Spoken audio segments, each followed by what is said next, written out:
그날 밤은 유난히 바람이 거세게 부는 날이었습니다. 창문이 덜컹거리는 소리에 몇 번이나 잠을 설쳤는지 모릅니다. 마치 누군가 창문을 두드리며 급하게 할 말이 있다고 아우성치는 것만 같았습니다. 그 불길한 예감을 애써 무시하며 다시 잠을 청하려던 순간 정막을 찍고 전화벨이 울렸습니다. 새벽 3시 15분. 이 시간에 걸려올 전화가 무엇이 있겠습니까? 발신자 번호를 확인하기도 전에 등줄기로 식은땀이 흘러내렸습니다. 떨리는 손으로 수화기를 들자 낯선 남자의 목소리가 들려왔습니다. 건조하고 딱딱한 사무적인 말투. 하지만 그 내용은 제 인생을 송두리째 무너뜨리는 것이었습니다.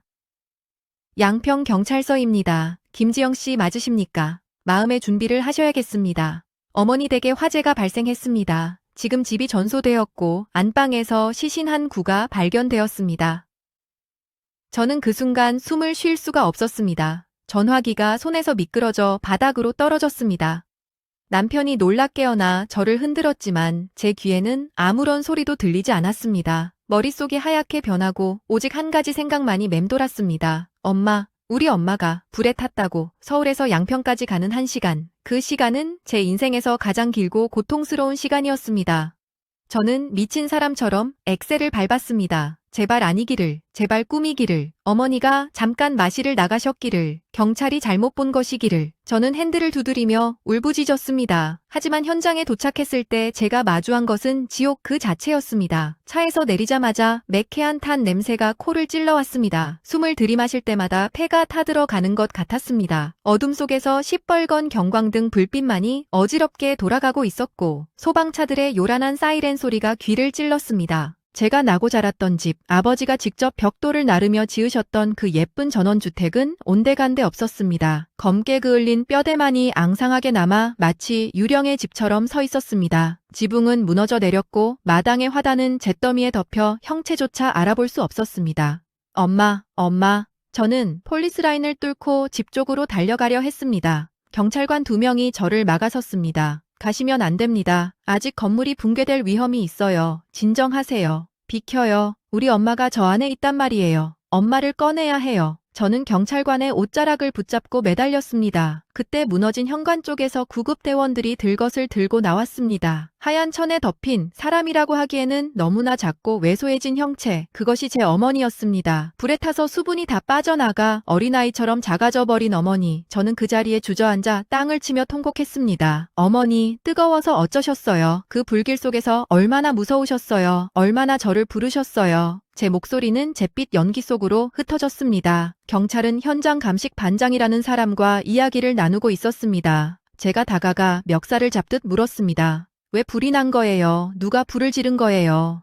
경찰은 난처한 표정을 지으며 고개를 저었습니다. 방화 흔적은 발견되지 않았습니다. 안방 전기장판 쪽에서 발화가 시작된 것으로 보입니다. 낡은 전기장판 전선이 합선되면서 불꽃이 튀었고 그게 이불에 옮겨 붙으면서 순식간에 번진 것 같습니다. 단순 사고사로 추정됩니다. 사고요? 말도 안 돼요. 우리 엄마가 어떤 분인데. 저는 소리를 질렀습니다. 우리 엄마는 여름에도 전기 코드를 뽑고 주무시는 분이에요. 가스 밸브를 3번씩 확인하고 외출하시는 분이라고요. 평생 불이 무섭다고 전기장판은 쓰지도 않으셨는데 합선이라니요. 하지만 경찰은 제 말을 믿어주지 않았습니다. 유가족이 갑작스러운 슬픔에 현실을 부정하는 것이라고만 생각하는 듯 했습니다. 그렇게 어머니는 단순 화재 사고사라는 억울한 꼬리표를 달고 차가운 연간실로 옮겨졌습니다. 장례식장은 눈물바다였습니다. 동네 어르신들도 오셔서 안타까워하며 눈물을 흘리셨습니다. 그런데 그 중에서도 가장 서럽게 우는 사람은 다름 아닌 제 오빠 김성훈과 올케 최미란이었습니다. 어머니, 아이고 어머니, 불효자 두고 어딜 가셨어요? 어머니, 제가 더 잘해드렸어야 하는데 뜨거워서 어떻게 가셨어요? 상복을 입은 오빠와 올케는 바닥을 구르며 통곡했습니다.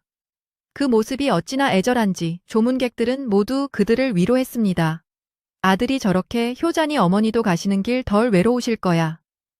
며느리가 딸보다 더 서럽게 우네. 착하기도 하지.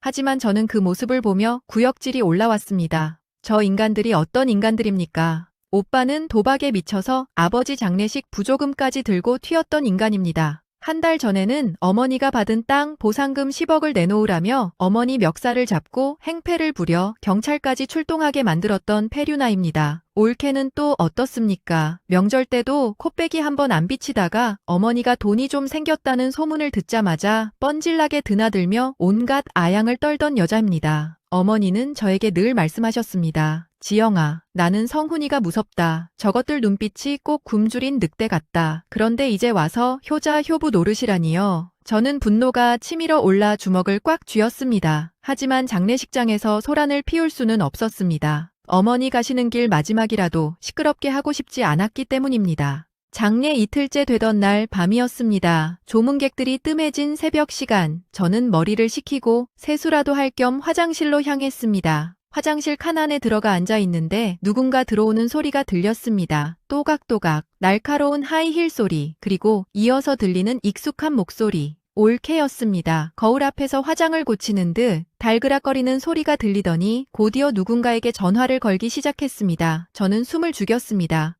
자기야, 나야, 호호, 걱정하지 마. 일 잘 처리되고 있어. 소름이 끼쳤습니다. 방금 전까지 빈소에서 실신할 듯 울던 여자의 목소리가 아니었습니다. 들떠있고 경박한 웃음기가 섞인 목소리. 아 참, 내가 저번에 백화점에서 봤던 그 샤넬백 있잖아. 그거 다른 사람한테 팔리면 안 되니까 홀딩 좀 해달라고 해.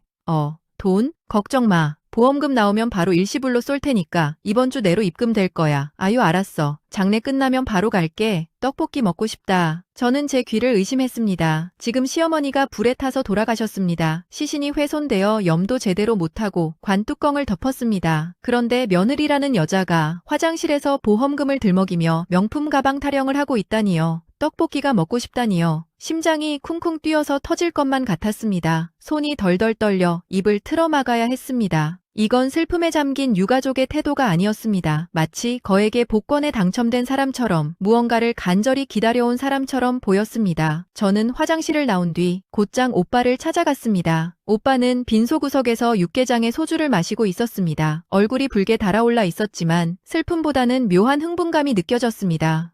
오빠, 잠깐 이야기 좀 해. 왜, 지영이 너 피곤할 텐데 좀 들어가서 자라. 오빠, 솔직히 말해봐. 엄마 집에 불난 거 정말 사고라고 생각해? 제 질문에 오빠의 술잔을 든 손이 멈칫했습니다. 아주 찰나의 순간이었지만 오빠의 눈동자가 흔들리는 것을 저는 놓치지 않았습니다. 오빠는 짐짓 화를 내며 술잔을 탁 내려놓았습니다. 너 그게 무슨 소리야? 경찰이 사고라잖아. 전기 합선이라잖아. 너 지금 나 의심하냐? 의심하는 게 아니라 이상하잖아. 엄마가 어떤 분인지 알잖아. 그리고 한 달 전에 오빠가 엄마한테 돈 내놓으라고 난리 쳤었잖아. 혹시 그때 엄마랑 무슨 일 있었던 거 아니야? 야, 이 미친년아. 오빠가 벌떡 일어나며 고함을 쳤습니다. 주변에 있던 몇 안 되는 조문객들이 놀라서 쳐다봤습니다. 어머니 돌아가셔서 가슴 찢어지는 사람한테 할 소리가 있고 못할 소리가 있지. 내가 10억 때문에 엄마를 죽였다는 거야. 뭐야, 너 돌았냐? 그때 올케가 달려와서 오빠를 말리는 척하며 저를 쏘아붙였습니다. 아가씨, 정말 너무하시네요. 그이가 어머님 돌아가시고 시금 전폐하고 우는 거 못 보셨어요? 어떻게 오빠한테 그런 끔찍한 말을 해요? 사과하세요. 두 사람의 뻔뻔한 연기에 저는 기가 막혀 말이 나오지 않았습니다. 하지만 그들의 과도한 반응이 오히려 제 의심에 확신을 주었습니다. 저들은 무언가를 숨기고 있다. 어머니의 죽음은 단순한 사고가 아니다. 두고 봐. 내가 반드시 밝혀낼 거야. 엄마가 왜 그렇게 가셔야 했는지. 저는 이를 악물고 돌아섰습니다. 하지만 저에게는 증거가 없었습니다. 화재로 인해 집은 전소되었고 CCTV도 탔을 것이며 목격자도 없는 상황. 모든 증거가 불길 속에 사라져버린 이 막막한 상황에서 저는 도대체 어디서부터 진실을 찾아야 할지 알 수 없었습니다. 그날 밤 저는 빈소 영정사진 앞에서 밤새 빌었습니다. 엄마, 제발 도와줘. 억울해서 어떻게 눈을 감았어. 나한테 뭐라도 좀 알려줘. 제발. 그리고 발인이 끝난 다음 날 저는 다시 그 까맣게 타버린 집터로 향했습니다. 무언가 놓친 것이 있을 거라는 막연한 희망 하나를 붙들고 말입니다. 그리고 그곳에서 운명처럼 어머니가 남긴 마지막 흔적을 마주하게 됩니다. 장례 절차를 모두 마치고 일주일이 지났습니다. 오빠는 하루라도 빨리 땅을 팔아치우자며 성화였지만 저는 그럴 수 없었습니다. 어머니의 마지막 숨결이 묻어있는 곳, 그 처참한 현장을 다시 한번 제 눈으로 확인해야만 했습니다. 다시 찾은 양평의 전원주택은 그야말로 폐허였습니다. 화마가 휩쓸고 간 자리는 처참했습니다. 어머니가 평생을 아끼며 가꾸셨던 정원수는 시커먼 숯덩이가 되어 앙상한 가지를 드러내고 있었고 따뜻한 밤 냄새가 나던 부엌은 무너져 내려 형체조차 알아볼 수 없었습니다. 바람이 불 때마다 검은 재가 회오리처럼 날아올라 제 눈을 찔렀습니다. 저는 마스크를 쓰고 잿더미 위를 걸었습니다. 발밑에서 바스락거리는 소리가 날 때마다 제 심장이 부서지는 것 같았습니다. 이 재들이 어쩌면 어머니의 옷가지일지도 모른다는 생각에 발을 떼기가 두려웠습니다. 형사의 말대로 정말 아무런 증거도 남아있지 않은 걸까요? 정말 어머니는 실수로 전기장판 코드를 뽑지 않아 돌아가신 걸까요? 그때였습니다. 무너진 담벼락 너머 불길이 미처 닿지 않은 뒷마당 구석이 눈에 들어왔습니다. 그곳에는 어머니의 보물단지인 장독대가 있었습니다. 어머니는 생전에 이 장독대를 자식보다 더 귀하게 여기셨습니다. 매일 아침 행주로 독을 닦고 윤이 나게 관리하셨습니다. 특히 한가운데 있는 가장 큰 항가리는 우리 집안의 대를 이어온 시간장이 들어있는 독이라며 절대로 남의 손을 타게 해서는 안 된다고 신신당부하셨던 기억이 났습니다. 이상했습니다. 주변의 나무들은 다 타버렸는데 흙으로 빚은 장독대들만은 꿋꿋하게 그 자리를 지키고 있었습니다. 마치 저에게 할 말이 있다는 듯이 말입니다. 저는 홀린 듯이 장독대 쪽으로 발걸음을 옮겼습니다. 가까이 다가가 보니 장독들은 검은 그을음을 뒤집어 쓰고 있었지만 깨진 곳은 없어 보였습니다. 저는 떨리는 손으로 가장 큰 시간장 항가리의 뚜껑을 잡았습니다. 어머니가 늘 지영아, 엄마 죽으면 이 간장은 네가 가져가라고 하셨던 그 항아리입니다. 묵직한 뚜껑을 힘주어 열었습니다. 구수한 간장 냄새가 나야 정상이었습니다. 하지만 뚜껑을 여는 순간 제 코끝에 스친 것은 쿰쿰한 메주 냄새가 아니었습니다. 항아리 안은 텅 비어 있었습니다. 검은 간장은 단 한 방울도 없었습니다. 대신 바닥에 검은 비닐봉지 하나가 덩그러니 놓여 있었습니다. 순간 등줄기로 소름이 돋았습니다. 누군가 간장을 다 퍼내고 무언가를 넣어둔 것입니다. 저는 손을 뻗어 그 비닐봉지를 꺼냈습니다. 생각보다 묵직했습니다. 얼마나 꼼꼼하게 포장을 했는지 검은 비닐을 수십 번 감고 그 위에 노란 박스 테이프를 칭칭 감아 놓았습니다. 습기가 들어가지 않게 하려는 아니면 불길 속에서도 내용물을 지키려는 누군가의 필사적인 의지가 느껴졌습니다. 저는 바닥에 주저앉아 미친 듯이 테이프를 뜯어냈습니다. 손톱이 부러지는 것도 몰랐습니다. 찌익, 찌익. 테이프가 뜯겨나가는 소리가 정적 속에 울려 퍼졌습니다. 한 겹, 두 겹, 세 겹, 수십 겹의 비닐을 벗겨내자 드디어 내용물이 모습을 드러냈습니다. 낡은 대학 노트 한 권, 그리고 그 노트 표지에는 굵은 매직으로 삐뚤빼뚤하게 쓴 글씨가 적혀 있었습니다. 내 딸 지영이만 보아라. 어머니의 필체였습니다. 돌아가시기 전 손이 떨려 제대로 힘을 주지 못하고 쓴 듯한 떨림이 가득한 글씨. 제 이름 석자를 보는 순간 눈물이 왈칵 쏟아졌습니다. 어머니는 알고 계셨던 겁니다. 당신에게 닥쳐올 죽음을 미리 알고 저에게 남길 마지막 편지를 이 불타지 않는 항아리 속에 숨겨두신 겁니다. 떨리는 손으로 노트의 첫 장을 넘겼습니다. 그것은 가계부가 아니었습니다. 그것은 어머니가 죽음의 공포 속에서 하루하루 써내려간 처절한 생존 일기였습니다. 9월 15일 며느리 미란이가 찾아왔다. 빈손으로 오더니 갑자기 몸에 좋다며 한약을 내밀었다. 평소에 나한테 물 한 잔도 안 떠주던 애가 웬일인가 싶었다. 그런데 이상하다. 그 약만 먹으면 정신이 몽롱하고 하루 종일 잠이 쏟아진다. 어제는 약을 먹고 이틀을 내리잤다. 깨어나 보니 성훈이가 내 안방 장롱을 뒤지고 있었다. 무섭다. 놈들이 나에게 무슨 짓을 하려는 걸까? 첫 장부터 충격적이었습니다. 올케가 어머니에게 수면제나 정체불명의 약을 먹이고 있었던 겁니다. 저는 숨을 몰아쉬며 다음 장을 넘겼습니다. 9월 28일. 오늘 밤에도 성훈이가 왔다. 술 냄새가 진동을 했다. 자고 있는 척 실눈을 뜨고 봤더니 성훈이가 내 손을 잡고 인주를 묻히고 있었다. 땅 문서에 지장을 찍으려던 것이다. 내가 놀라서 소리를 지르며 손을 빼자 성훈이가 나를 밀쳤다. 아들의 눈빛이 짐승 같았다. 노인네가 더럽게 안 죽네라고 중얼거리는 소리를 똑똑히 들었다. 내 아들이 악마가 되었다. 지영이에게 말하고 싶지만 지영이가 알면 이놈들이 지영이까지 해코지할까봐 무서워서 말을 못하겠다.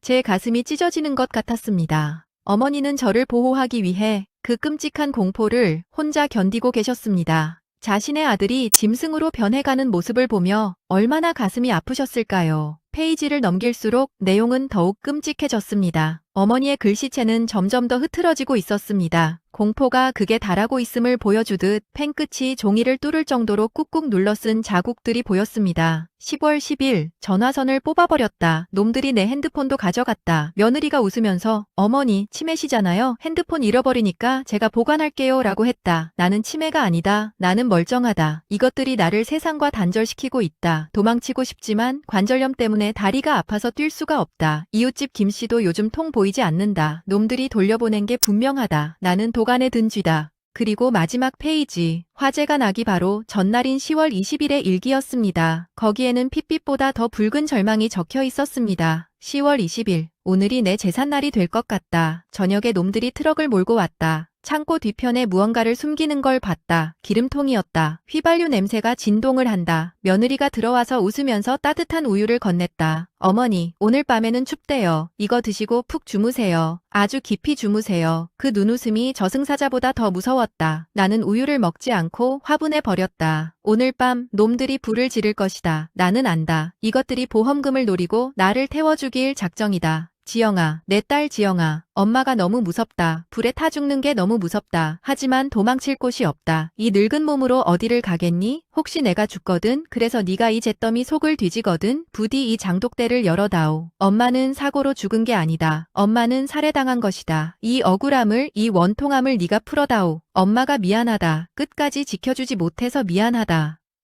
우와... 저는 노트를 가슴에 품고 짐승처럼 울부짖었습니다. 양평의 하늘이 떠나가라 비명을 질렀습니다. 어머니는 다 알고 계셨습니다. 그날 밤 아들과 며느리가 기름을 뿌리고 불을 지를 것이라는 걸 알고 계셨습니다. 알면서도 다리가 아파 도망칠 수 없어서 그 방구석에서 웅크리고 앉아 죽음을 기다리셨던 겁니다. 그 공포, 기름 냄새가 문틈으로 스며들어오고 라이터 켜는 소리가 들리고 매캐한 연기가 방을 채우기 시작했을 때 어머니는 이불을 뒤집어쓰고 제 이름을 얼마나 부르셨을까요? 뜨거운 불길이 살갗에 닿을 때 얼마나 고통스러우셨을까요? 제 눈에서 피눈물이 흘렀습니다. 용서할 수 없었습니다. 돈 때문에, 도박빚 때문에 낳아준 어머니를 산 채로 불태워 죽인 그 악마들을 절대로 살려둘 수 없었습니다. 제 손에 쥐어진 이 낡은 노트가 부들부들 떨렸습니다. 이것은 단순한 일기장이 아니었습니다. 어머니가 목숨을 걸고 남긴 핏빛 고발장이었습니다. 저는 노트를 품에 안고 곧장차에 시동을 걸었습니다. 목적지는 경찰서였습니다. 손이 너무 떨려서 핸들을 제대로 잡을 수조차 없었지만 분노가 저를 움직였습니다. 경찰서에 도착하자마자 저는 형사에게 달려갔습니다. 형사님, 이거 보세요. 엄마가 다 써놨어요. 이거 사고 아니에요. 살인이에요. 저는 노트 내용을 형사에게 보여주며 소리쳤습니다. 형사의 얼굴색이 변했습니다. 단순 화재 사고로 종결하려던 사건이 희대의 존속 살해 사건으로 뒤집히는 순간이었습니다. 형사는 즉시 오빠 부부를 소환했습니다. 참고인 조사가 아닌 피의자 신분이었습니다. 취조실에 불려온 오빠와 올케는 처음에는 당황한 듯했지만 이내 본색을 드러냈습니다. 그들은 뻔뻔하게도 어머니를 정신 이상자로 몰아갔습니다. 형사님, 제가 말씀드렸잖아요. 오빠는 책상을 치며 화를 냈습니다. 올케는 옆에서 억울하다며 눈물을 짜냈습니다. 세상에, 저희가 어머님을 얼마나 극진히 모셨는데 밥 해드리고 약 챙겨드리고 그런데 우리를 살인범으로 몰다니 아가씨 정말 너무하네요. 유산 혼자 다 차지하려고 이러는 거예요? 기가 막혔습니다. 저들은 인간이 아니었습니다. 형사도 난감해했습니다. 따님 심정은 알겠지만 이 일기장만으로는 직접적인 살인 증거가 되기 어렵습니다. 피의자들이 치매 노인의 망상이라고 주장하면 법정에서 다툼의 여지가 커요. 확실한 물증이 필요합니다. 예를 들어 기름통을 샀다는 영수증이나 방화 장면을 목격한 사람이 있어야 합니다. 절망적이었습니다. 오빠 부부는 현금을 썼을 것이고 CCTV가 없는 시골 마을이라 목격자가 있을 리 만무했습니다. 어머니의 처절한 기록이 있는데도 법은 저 악마들을 처벌할 수 없다고 합니다. 이대로 저들이 풀려나 보험금을 타고 떵떵거리는 꼴을 봐야만 하는 걸까요? 저는 경찰서 복도 의자에 앉아 하염없이 울었습니다. 엄마, 미안해. 내가 너무 무능해서 엄마 억울한 거 못 풀어줄 것 같아. 바로 그때였습니다. 경찰서 문이 열리고 낚시조끼를 입은 한 중년 남성이 쭈뼛거리며 들어왔습니다. 그의 한 손에는 낡은 가방이 들려 있었습니다. 여기가 양평 전원주택 화재 사건 담당하는 곳 맞습니까? 남자의 목소리는 작았지만 그 내용은 태풍처럼 거대한 것이었습니다. 어머니가 하늘에서 보낸 마지막 희망이 제 발로 걸어 들어오고 있었습니다. 경찰서 안의 모든 시선이 그 남자에게 쏠렸습니다. 낚시조끼를 입은 중년 남성은 형사 앞에 낡은 캠코더 하나를 내려놓았습니다. 그의 손은 미세하게 떨리고 있었고 얼굴에는 깊은 고민의 흔적이 역력했습니다. 제가 그날 밤, 그러니까 10월 20일 밤이었습니다. 그 집 앞 저수지에서 밤 낚시를 하고 있었습니다. 남자가 입을 열었습니다. 분거가 통 안 잡혀서 철수할까 하다가 그냥 새벽 공기나 쐬자 하고 앉아 있었죠. 심심해서 새로 산 캠코더 테스트나 해볼까 하고 야경을 찍고 있었습니다. 저수지 건너편에 그 집이 보이거든요. 불 켜진 게 예뻐서 그냥 아무 생각 없이 줌을 당겨서 찍고 있었는데 남자는 마른 침을 삼켰습니다. 갑자기 그 집 마당에 어떤 차가 들어오더군요. 라이트도 끄고 아주 조용히요. 뭔가 느낌이 쎄했습니다. 도둑인가 싶어서 계속 찍었죠. 형사가 급히 캠코더를 압수하여 컴퓨터에 연결했습니다. 모니터 화면이 켜지고 지직거리는 노이즈와 함께 그날 밤의 진실이 드러나기 시작했습니다. 형사들과 저 그리고 오빠 부부까지 모두 숨을 죽이고 모니터를 응시했습니다. 화면은 어두웠지만 식별은 가능했습니다. 검은색 승용차 한 대가 집 마당 구석에 정차했습니다. 운전석에서 한 남자가 내렸습니다. 그 남자는 트렁크에서 무거운 통 2개를 꺼냈습니다. 걸음걸이가 비틀거리는 것이 긴장한 듯 보였습니다. 남자는 통에 든 액체를 집 주변에 뿌리기 시작했습니다. 현관문 앞, 창고 뒤, 그리고 어머니가 주무시는 안방 창문 틈, 액체가 튀는 모습이 저구에선 촬영 모드에 희미하게 잡혔습니다. 휘발유였습니다. 그것은 명백한 방화 준비였습니다. 오빠의 입에서 신음이 터져 나왔습니다. 화면 속 남자가 주머니에서 라이터를 꺼냈습니다. 불꽃이 반짝이는가 싶더니 남자가 그 불꽃을 휘발유가 뿌려진 곳으로 던졌습니다. 펑! 소리는 들리지 않았지만 화면 속에서 거대한 화염이 솟구치는 것이 보였습니다. 불길은 순식간에 집을 집어삼켰습니다. 남자는 허둥지둥 차 쪽으로 달려갔습니다. 불빛에 비친 남자의 등판, 그가 입고 있는 검은색 롱패딩 등 뒤에 커다란 흰색 영문 로고가 선명하게 드러났습니다. 저는 비명을 질렀습니다. 저거야, 저 옷, 오빠가 장례식장에서 입고 있었던 그 옷이잖아. 그렇습니다. 오빠는 범행 당일 입었던 그 옷을 뻔뻔하게도 어머니의 장례식장에도 입고 왔던 것입니다. 사람을 죽이고도 죄책감조차 느끼지 못하는 악마였기에 가능한 일이었습니다. 그리고 화면 속 조수석 창문이 살짝 내려가 있었습니다. 불타오르는 집을 바라보는 여자의 얼굴, 무표정하게, 아니 입꼬리를 살짝 올리며 그 불구경을 하고 있는 여자, 올케였습니다. 이래도 부인하시겠습니까? 형사가 책상을 쾅 내리쳤습니다. 방화 살인, 그리고 존속 살해, 이 영상보다 더 확실한 증거는 없습니다. 당신들이 어머니를 태워 죽이는 장면이 여기 다 찍혔다고요. 그 순간 팽팽하던 긴장의 끈이 끊어졌습니다. 오빠 김성훈의 얼굴이 백지장처럼 하얗게 질리더니 다리에 힘이 풀려 바닥으로 주저앉았습니다. 그리고 시작된 것은 추악한 진흙탕 싸움이었습니다. 형사님, 아니에요. 제가 불 지르자고 한 거 아니에요. 저 여자가 시켰어요. 오빠가 떨리는 손가락으로 올케를 가리켰습니다. 미란이가 그랬어요. 빚 독촉 때문에 죽겠다고. 어머니 어차피 아프시니까 그냥 편하게 보내드리고 보험금이랑 땅 팔아서 빚 갚자고. 저 여자가 계획한 거예요. 저는 그냥 시키는 대로 기름만 뿌린 거예요. 그 말을 들은 올케의 눈이 뒤집혔습니다. 올케는 오빠의 머리채를 잡고 흔들었습니다. 야, 이 미친놈아. 네가 죽이자며. 네가 도박 빚 5억 때문에 사채업자들한테 칼침 맞게 생겼다고 제발 엄마 좀 죽여달라고 빌었잖아. 라이터 켠 건 너야. 네 손으로 불 질러 놓고 이제 와서 나한테 뒤집어 씌워? 네가 수면제 먹였잖아. 엄마 못 도망가게 네가 약 먹였잖아. 너는 기름 샀잖아. 네가 주유소에서 말통으로 샀잖아. 서로의 죄를 폭로하며 물어뜯는 두 사람. 그 모습은 지옥도 그 자체였습니다. 저들은 부부도 아니었고 인간도 아니었습니다. 그저 탐욕에 미친 짐승들이었습니다. 저런 것들을 자식이라고 믿고 마지막 순간까지 저들을 걱정하며 일기장을 쓰셨을 어머니를 생각하니 피가 거꾸로 솟았습니다. 저는 형사의 제지에도 불구하고 취조실 안으로 뛰어들었습니다. 그리고 바닥에 널브러져 있는 오빠의 뺨을 잇는 힘껏 후려갈겼습니다. 짝! 제 손바닥이 찢어질 듯한 고통이 느껴졌지만 멈출 수 없었습니다. 짝! 짝! 야, 이 짐승만도 못한 놈아. 엄마가 너 낳고 미역국 먹은 게 불쌍하다. 도박빚 때문에 엄마를 태워 죽여? 그 뜨거운 불길 속에서 엄마가 얼마나 고통스러웠을지 생각이나 해봤어? 그러고도 네가 사람이야? 네가 내 오빠야. 오빠는 제 바지가랑이를 잡고 빌었습니다. 지영아, 잘못했다. 한 번만 살려줘. 내가 미쳤었나봐. 귀신에 씌었었나봐. 오빠 감옥 가기 싫어. 제발 합의 좀 해줘. 합의, 웃기지 마. 엄마가 저승에서 눈을 부릅뜨고 보고 계셔. 너희는 평생 감옥에서 썩어야 해. 햇빛 한 줌도 아까워. 죽어서도 엄마 앞에 나타나지 마. 지옥 끝까지 쫓아가서 저주할 거야. 저는 실신할 듯 오열하며 경찰서 바닥에 쓰러졌습니다. 제 울음소리가 경찰서의 높은 천장을 뚫고 나갔습니다. 하지만 아무리 울어도 저 악마들을 찢어 죽여도 돌아가신 어머니는 다시 올 수 없었습니다. 재판은 싱겁게 끝났습니다. 명백한 증거인 어머니의 일기장과 캠코더 영상, 그리고 서로의 죄를 떠넘기는 추악한 자백 덕분에 수사는 일사천리로 진행되었습니다. 법원은 그들에게 법정 최고형에 가까운 중형을 선고했습니다. 존속 살해 및 방화치사 혐의로 오빠와 올케는 각각 무기징역을 선고받았습니다. 판사는 판결문에서 이렇게 말했습니다. 피고인들은 경제적 이익을 위해 낳아준 어머니를 가장 잔혹한 방법으로 살해했다. 피해자가 겪었을 신체적 고통과 배신감에 의한 정신적 고통은 감히 상상조차 할 수 없다. 그럼에도 피고인들은 반성하기는커녕 서로에게 책임을 전가하는 파렴치한 모습을 보이고 있다. 이에 사회로부터 영구히 격리할 필요가 있다. 땅땅땅. 판사봉 소리가 울려 퍼지는 순간 저는 자리에서 일어나 펑펑 울었습니다. 어머니. 보고 계시죠? 드디어 어머니의 억울함을 풀었어요.